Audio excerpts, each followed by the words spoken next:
সাফল্যের পেছনেও একটা ব্যর্থতা থাকে। এই পুরস্কারটা তার জন্য।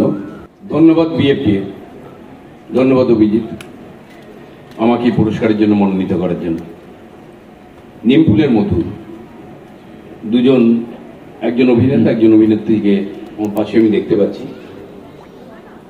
ওরা ছাড়াও প্রত্যেকটা অভিনেতা অভিনেত্রীকে আমি আমার অন্তর থেকে ধন্যবাদ জানাই।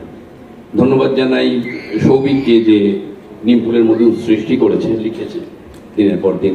জি বাংলাকে, যারা ভেবেছে যে এই চরিত্রটা আমি করতে পারি। অনুষ্ঠানটা একটা পুরস্কার পেতে তো ভালোই লাগে, আমারও ভালো লাগছে। আর এই পুরস্কারের জন্য সবাই হাততালি দিচ্ছে, আরও ভালো লাগছে। কিন্তু সাফল্যের পেছনেও একটা ব্যর্থতা থাকে। এই পুরস্কারটা তার জন্য, যে আমার সমস্ত ব্যর্থতার সাথে আছে। Thank you, thank you. কোথায় আছে তোমার ব্যর্থতার সঙ্গে যে রয়েছে? আরে আরে ক্যা বাত है, কতদিন বাদে দেখলাম। দেখলাম সুব্রতদা, এই ব্যর্থতার মাঝখানে একটা ছোট্ট কথা বলবো, আমার বুকটা ভরে গেছে দাদা। একটা তো আমরা পরিবারের মতনই হব, বলো।